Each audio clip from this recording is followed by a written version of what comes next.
It's time for entertainment news. Mike Wise joins me in studio tonight with highlights from tonight's B.B. King concert. At the Molson Amphitheater. Yeah, thanks, Ron. I know it's kind of cliche, but what else can you call this guy? A blues legend or king of the blues? He's just amazing, at least from the couple songs I caught tonight. The 73-year-old not only played the Molson Amphitheater tonight, he brought in his very own full-fledged blues festival.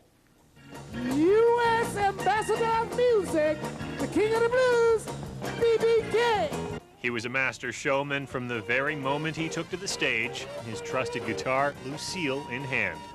And flanked by 8 other musicians, the 8-piece B.B. King Blues Band. But don't let nobody play me cheap. I got more that I'm good. Let this time go. When the rain starts raining, the snow starts snowing. This Blues Fest had some Canadian content, courtesy of Colin James and his blues guitar.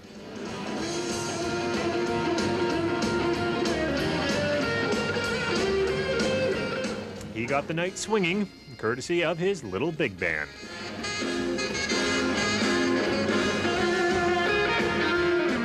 And there were 3 acts altogether on tonight's lineup, including a guy named Malcolm Bennick. And he's better known as Dr. John. Now, he made a name for himself in the 60s when he was working with people like Sonny and Cher or Frank Zappa.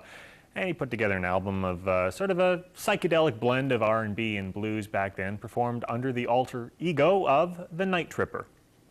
Yeah, yeah.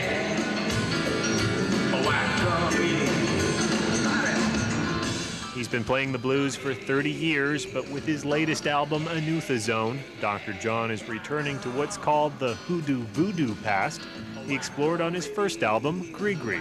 My wife said it's kind of retro thing in her mind, but I don't know, you know, it's like whatever it is, I'm cool with it.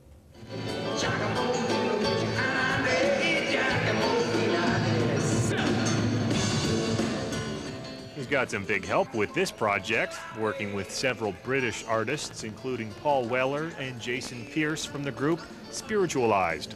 They helped out with arrangements and remixes.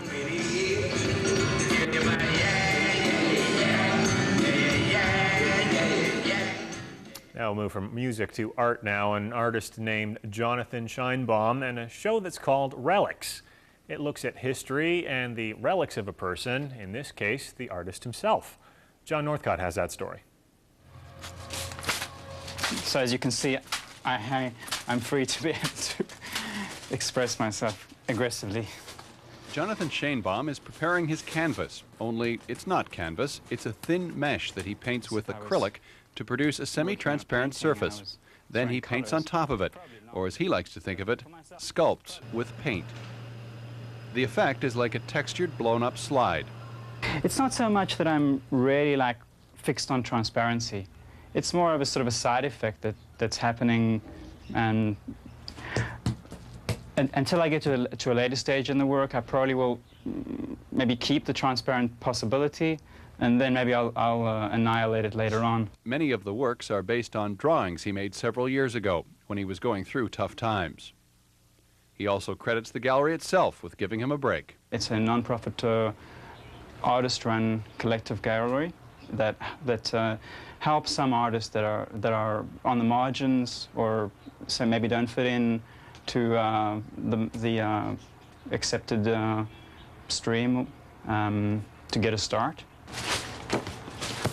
Just as with his work, for Scheinbaum, life can be seen clearly, and at other times it can be dark and obscure. John Northcott, CBC Entertainment, Toronto.